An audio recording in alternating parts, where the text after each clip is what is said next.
The Late Show with Stephen Colbert, Tom Cruise took a subtle but cutting jab at Meghan Markle's latest venture, comparing her new podcast Confessions of a Female Founder to an experience so unbearable it warranted an eject lever, like the ones he famously uses in Top Gun.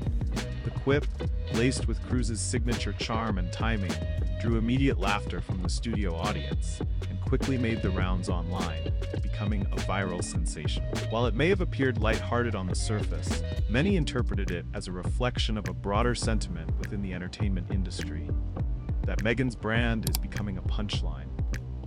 The mockery didn't just generate laughs, it struck at the heart of her latest media endeavor. Welcome back to Clout Therapy, where we break down the wildest stories from the internet, the influencer world, and yes, even the glittering, messy, backstabbing chaos of Hollywood. And today? Today we're talking about a celebrity roast so subtle yet so savage, it might have just ended Meghan Markle's podcast career. And here's the wild part. It wasn't a gossip blog. It wasn't an anonymous leak. It wasn't even Piers Morgan for once. It was Tom freaking Cruise.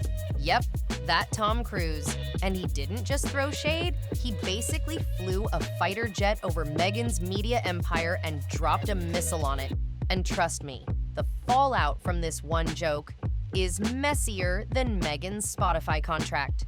So picture this. Tom Cruise, Mr. Hollywood himself, walks out onto the Late Show stage. He's got the swagger, the grin, the energy that makes the audience clap like they've just been handed a free Tesla. He's there to plug his latest blockbuster, flash that movie star charm, shake hands with Colbert. Standard A-list procedure. But then Colbert, bless his mischievous heart, leans forward with that little smirk and goes, "So, heard any good podcasts lately?" The audience chuckles, Tom chuckles, and then it happens. Tom leans in like he's about to tell us a secret straight from the Scientology vault and says, "I tried listening to Confessions of a Female Founder, had to eject faster than in Top Gun." The room erupts. Colbert is laughing, the audience is clapping, and somewhere in Montecito, Meghan Markle's PR team is scrambling like someone just set off a fire alarm. Now here's the thing. This wasn't just a random celebrity making a harmless joke. This was a loaded statement. Because Confessions of a Female Founder wasn't just any podcast. It was Meghan Markle's big, shiny, multi-million-dollar comeback project. This was the one that was supposed to rebrand her from ex-royal turned talk show guest into a bona fide media mogul. And on paper, it looked bulletproof. Big production budget, glossy promo trailers, carefully staged photo shoots, and the promise of lifting up female entrepreneurs and changemakers through inspiring conversations. But here's the problem, and you could feel it from the first episode. It wasn't actually about female founders. It was about Meghan. And I mean really about Meghan. Her struggles, her journey, her personal adversity stories, which, to be fair, were delivered from the comfort of an $18 million Montecito mansion. You didn't feel like you were sitting down with a scrappy startup founder who built her business in a garage. You felt like you were sitting through a TED Talk from someone who just discovered what LinkedIn is. Everything was polished within an inch of its life. No grit, no awkward moments, no vulnerability.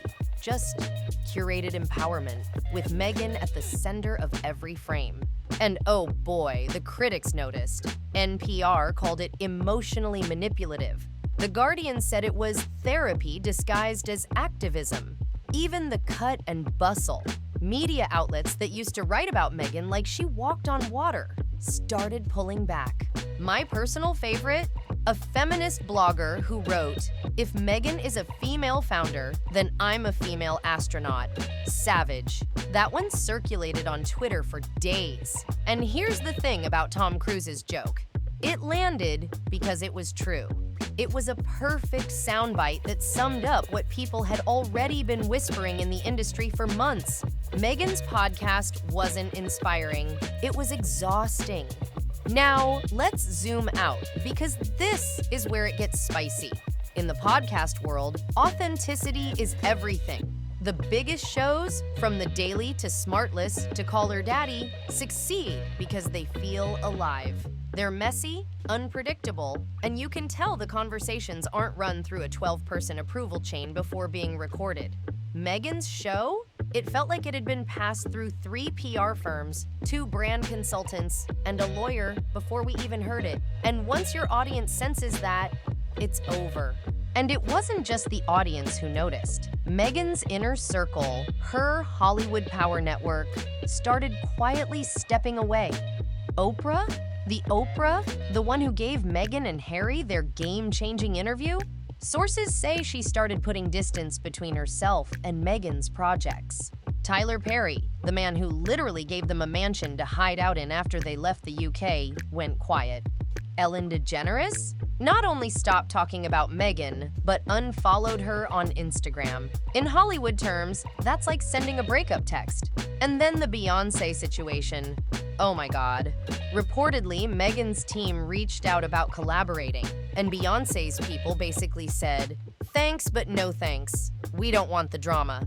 And let's be real, when Beyoncé's camp won't even consider it, that's not shade, that's a solar eclipse. And all this was happening on top of her already shaky track record.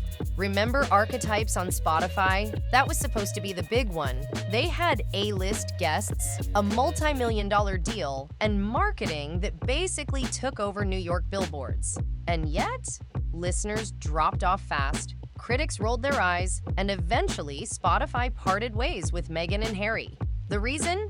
In corporate speak, failure to meet productivity benchmarks. In human speak, we paid you millions, and you didn't deliver.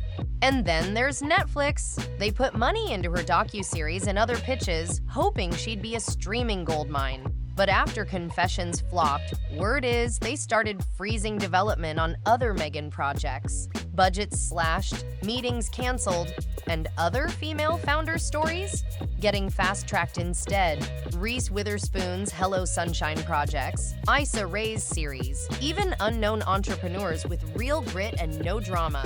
Basically, thanks Meghan, but we'll take the real thing over the Montecito version. Behind the scenes, industry insiders were brutal. One Netflix executive reportedly called Meghan's content a never-ending lecture. Another said she wanted Oprah-level credibility without doing the Oprah-level work. A former NPR producer told the Wall Street Journal, "There's no editorial spine to this show, no point of view. It sounds like something made in a vacuum, no notes, no resistance, no structure." That vacuum line became insider shorthand for the Meghan problem. Total creative control, zero willingness to take feedback, and an echo chamber that put brand protection above storytelling. And when you create in a bubble, you lose the audience. Fast. Confessions didn't crack the top 100 in any major country beyond launch week. In the US, it barely grazed the top 10. And that was probably curiosity clicks, before plummeting as people listened to one episode and thought, yeah, I'm good. Drop-off rates were high, reviews were tanking, engagement flatlined. Even the feminist circles she once counted as her safe space were done. NPR's culture desk called it narratively hollow. A feminist blogger dismissed it as brand therapy. Forbes contributor Kristen Netton dropped the mic with, "You can't market authenticity. You either have it or you don't." Meghan doesn't. That sentence became the unofficial industry roast, quoted in meetings, slipped into phone calls, and sent around like an inside joke. And here's the thing. In Hollywood, once you're seen as inauthentic, the magic doesn't just fade, it evaporates. You're no longer a risk worth taking. You're a brand liability. The walls closed in quickly. Netflix was done. Archewell was losing collaborators. The audience already moved on to the next thing. And the memes, even the memes stopped. And when people stop joking about you, that's worse than them mocking you because it means they don't care anymore. Which brings us back to Tom Cruise. His joke didn't create the collapse. It crystallized it. It was the permission slip Hollywood didn't know it was waiting for. The moment when it became okay to laugh at Meghan's brand out loud. It was short, It was funny, it was accurate, and it came from someone with untouchable clout. In an industry built entirely on perception, that's lethal. Meghan had spent years building a narrative of resilience, empowerment, and control. But the second real, unfiltered public ridicule hit, the cracks became impossible to hide. And now, she's facing the hardest story to rewrite, the one where her audience, the media, and even her allies have moved on, leaving her in the quiet, staring at the empty space where the spotlight used to be.